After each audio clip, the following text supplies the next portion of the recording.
जो प्रधानमंत्री जी ने जो स्थिति बनाई है उभरते विश्व में, अब ये इंडिया पाकिस्तान कॉन्फ्लिक्ट से हम थोड़ा बाहर आ जाए। अब देखिए दूरदृष्टि क्या होती है। आज हमारा S-400 एंटी मिसाइल सिस्टम हमारे लिए सबसे उपयोगी साबित हुआ, ये रूस ने हमको दिया। और जिस समय रशिया यूक्रेन वॉर हो रही थी तो ये लोग हमको क्या ज्ञान दे रहे थे, यूक्रेन के लिए खुल के क्यों नहीं सामने आते। आज हमारे पास S-400 नहीं होता तो ये लोग बचाने के लिए आते। डिप्लोमैटिक डेक्सटरिटी या कूटनीतिक दक्षता क्या कहते हैं, इसे समझना चाहिए। और महत्वपूर्ण बात क्या है, S-400 हम इकलौते कंट्री है जिसको रूस ने दिया है। हम क्वाड के मेंबर हैं फिर भी S-400 दिया है।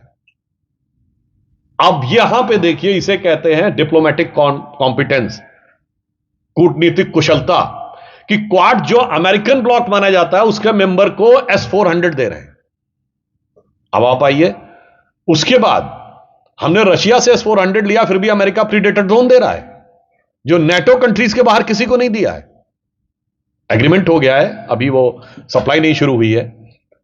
आप सोचिए कि वो कंट्री नेटो के बाहर एकमात्र कंट्री हम हैं जिसको रशिया से हमने जिससे S-400 ले लिया है उसको वो दे रहा है प्रीडेटर ड्रोन। यह दर्शाता है कि सामरिक मोर्चे के ऊपर किस प्रकार की कुशलता अब भारत दिखाने में सफल हो गया है और हम एक नए फॉर्म में उभर कर सामने आ रहे हैं। अभी देखिए इजराइल हमास की लड़ाई हो रही थी तो हम लोगों के ऊपर कितना प्रेशर था कि हमास के लिए खुल के सामने आ जाओ, फिलिस्तीन के लिए। देखिए मानवीय संवेदनाओं का पक्ष बिल्कुल सही है, भारत सरकार ने कहा भी कि हाँ किसी प्रकार का वो नहीं होना चाहिए। पर आज बताइए, आज हमें जरूरत पड़े तो हमें इंटेलिजेंस में इजराइल से कोई मदद की जरूरत पड़ सकती है, हमास से। सोचिए ना कि ये लोग राष्ट्रीय हितों की बलि कैसे देना चाहते हैं। उधर न्यूक्लियर बम की धमकी है और इधर जो है वोट बैंक की धमकी है। दोनों धमकियों में ये लोग पिसे रहते हैं। मगर मोदी जी वो हैं न्यूक्लियर बम की धमकी में झुकने वाले, ना वोट बैंक की धमकी में झुकने वाले। और आप इसीलिए देखिए एक अंतर और भी है, इसे मैं कहूं बहुत लंबे समय तक भारत की स्थिति रही कि एक सॉफ्ट स्टेट माना जाता रहा। दुनिया में हम इकलौते देश थे। देखिए गली मोहल्ले की लड़ाई से लेके और इंटरनेशनल कॉन्फ्लिक्ट तक आप देखिए तो हमेशा छोटा और कमजोर कहता है कि जो बड़ा और ताकतवर मुझे सता रहा है। मगर यह सिद्धांत भारत में पलट गया था। हम बड़े थे और ताकतवर थे और छोटा और कमजोर देश हमें सताता था, हम सिर्फ चिल्लाते थे। दुनिया में कभी भी ऐसा होता है आज कि दुनिया में यूनाइटेड नेशंस में कौन जाता है, वो जो हार रहा होता है, जिसकी फौज कमजोर होती है। यहां हम जीत रहे थे, हमारी फौज मजबूत थी, हम यूनाइटेड नेशंस में चले गए। तो ऐसे विचित्र उदाहरण हमने दिए। परंतु अब जो बदलाव आया है वो बदलाव क्या आया कि भाई एक दौर में कहा जाता था ना कि हमारी तो शांति की नीति है कि एक झापड़ कोई मारे तो दूसरा झापड़ आगे कर दो, दूसरा गाल आगे कर दो। अब वो जमाने चले गए। आजकल का तो व्यक्ति ऐसा है कि अगर आप किसी को एक झापड़ मारे और दूसरा गाल आगे कर दे तो उसे इतना गुस्सा आएगा कि इतनी जोर का मुक्का मारेगा कि 32 हाथ बह जाएगी। वो ये नहीं मानेगा कि आपने बड़ी सदाशयता दिखाई है, बल्कि वो तो इस बात को अन्यथा लेगा। इसीलिए वीर सावरकर ने एक शब्द प्रयोग किया था, सद्गुण विकृति। उन्होंने किस संदर्भ में किया कि जब पृथ्वीराज चौहान ने एक नहीं 17 बार मोहम्मद गोरी को छोड़ा तो उन्होंने कहा यह महानता है, यह सद्गुण है। पर सद्गुणों का उपयोग पात्रता देखकर करना चाहिए। वो व्यक्ति सामने समझने लायक है या नहीं उस बात को। और अगर आप पात्रता का विचार किए बगैर अपनी वर्चूज को यूज करते हैं तो वो विकृति पैदा कर देती। इसलिए उन्होंने एक शब्द प्रयोग किया था, सद्गुण विकृति। और अब हम क्या कहें, हम तो कमजोरी में ऐसा फंसे हुए थे। ऑन द लाइटर नोट मैं कहूंगा कि पार्लियामेंट की नई बिल्डिंग बनी और उसके ऊपर जो भारत का राजकीय चिन्ह वाले 3 शेर बने थे तो ये लोग कोर्ट चले गए थे कि शेर ज्यादा आक्रामक दिख रहे हैं। मतलब शेर भी बिल्ली टाइप के चाहिए थे।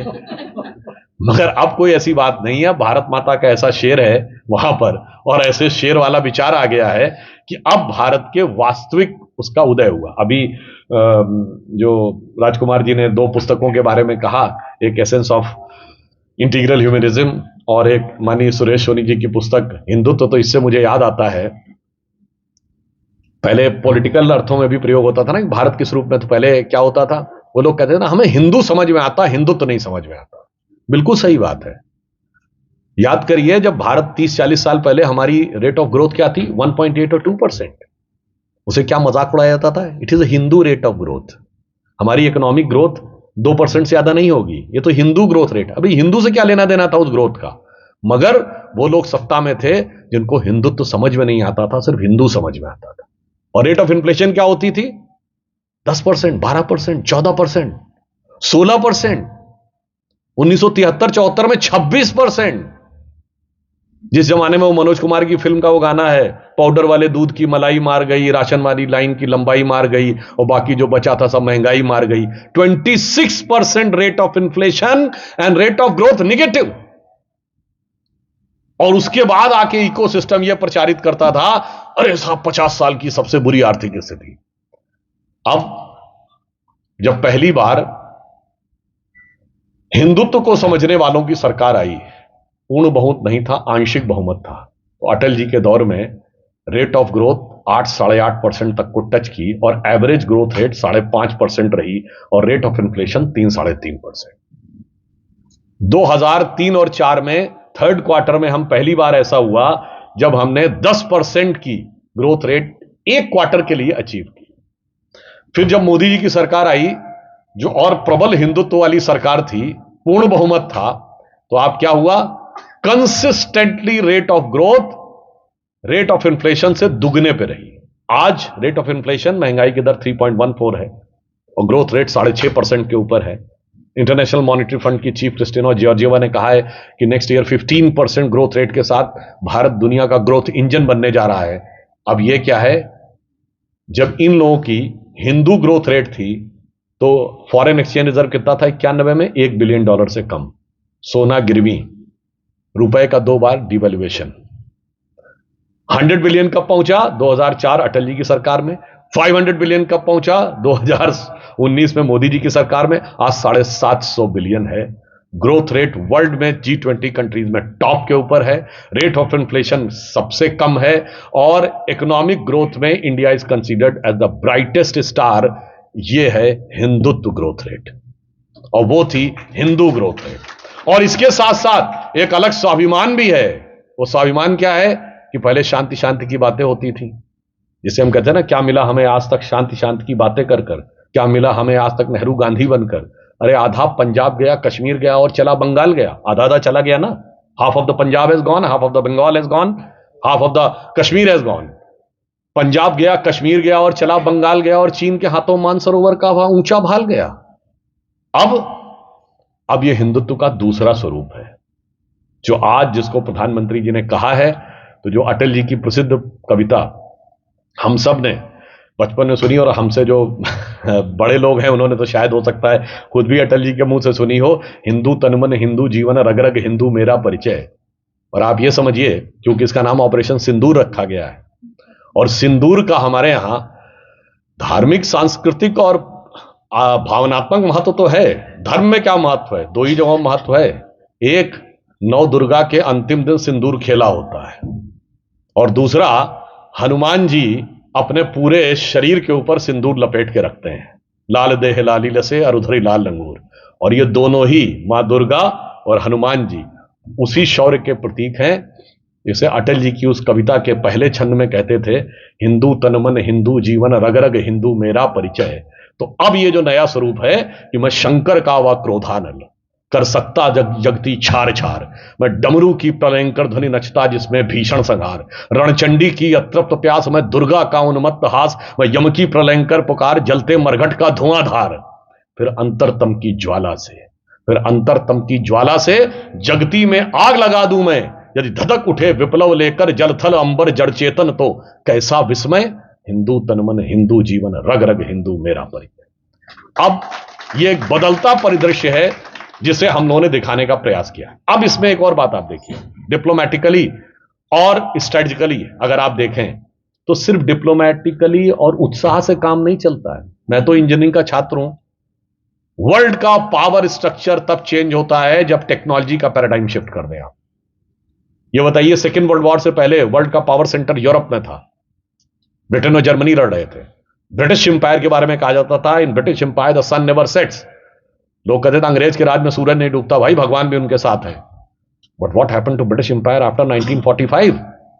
क्योंकि अमेरिका ने एटम बम बना लिया। Suddenly technology changed and power centre shifted. till First World War and before the Second World War, America was an ally of Britain. Now Britain is an ally of America. सब कुछ बदल गया। तो आप यूं समझिए आज नई टेक्नोलॉजी में भारत कहां खड़ा है। अब मैं इस बदलते परिदृश्य का यह भी बताना चाहता हूं, हमारे बारे में क्या कहा जाता था, भारत वाले तो टेक सेवी नहीं है, कम पढ़े लिखे लोग हैं, नई टेक्नोलॉजी से तो कोई लेना देना नहीं रहता है। वो तो नई टेक्नोलॉजी को यूरोप वाला बताएगा, तो जापान वाला बताएगा, तो अमेरिका वाला बताएगा। हमारे उस समय के फाइनेंस मिनिस्टर चिदम्बरम साहब का फ्लोर ऑफ द हाउस पे दिया गया बयान है कि भाई हम लोग टेक सेवी नहीं है, तो ये डिजिटल ट्रांजैक्शन हम नहीं कर सकते। परंतु भारत की वास्तविक क्षमता क्या है, आज आप देखिए कि आज डिजिटल ट्रांजैक्शंस में भारत नंबर 1 का देश है। नंबर 1 का देश होना पर्याप्त नहीं है। दुनिया के टोटल डिजिटल ट्रांजैक्शन का 48% इंडिया में होता है, जो अमेरिका चाइना को मिला दीजिए तो उससे ज्यादा है। और इतना ही नहीं है, अभी आपने देखा हो जापान के प्राइम मिनिस्टर आए थे तो खान मार्केट में उन्होंने पेमेंट डिजिटल ट्रांजैक्शन से किया। इमैनुअल मैक्रोन आए थे फ्रांस के राष्ट्रपति, तो जयपुर में प्रधानमंत्री जी के साथ थे, चाय वाले को पेमेंट डिजिटल ट्रांजैक्शन से किया। और एक वो दौर था जब मनमोहन सिंह जी गए थे, जब ऑक्सफोर्ड या कैम्ब्रिज ने उनको जब मानद उपाधि दी तो उन्होंने कहा हमने आपसे बहुत कुछ सीखा है। और आज ऑक्सफोर्ड रिसर्च कर रहा है कि ये मोदी जी के रिजीम में डिजिटल ट्रांसफॉर्मेशन इंडिया का ऐसा कैसे हुआ है कि सबसे आगे इंडिया हो गया डिजिटल ट्रांसफॉर्मेशन में। यह दर्शाता है कि टेक्नोलॉजी में हम किस रूप में बढ़े। अभी आपने देखा पेरिस में एआई कॉन्फ्रेंस हुई, एआई कॉन्फ्रेंस को चेयर किया भारत ने।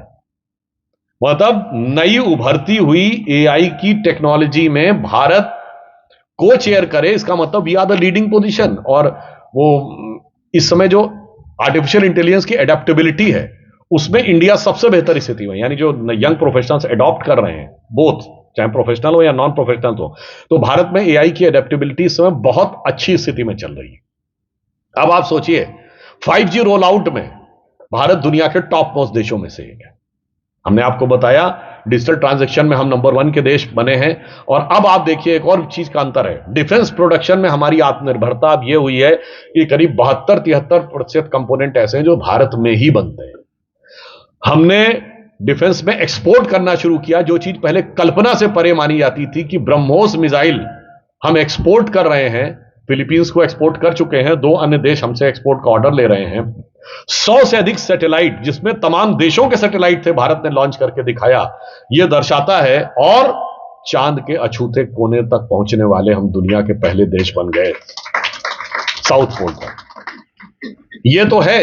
इसके अलावा एक और आप बात समझिए, आपको पता है कि दुनिया में एक विलेज ऐसा है जहां सब कुछ सोलर एनर्जी से होता है, यानी सारी की सारे घरों में सोलर एनर्जी से है, स्ट्रीट लाइट सोलर एनर्जी से है, जो पब्लिक यूटिलिटीज हैं वो सोलर पावर से चल रही हैं। वो कौन है? गुजरात का मोढेरा विलेज। और वहां पर एक सूर्य मंदिर भी है।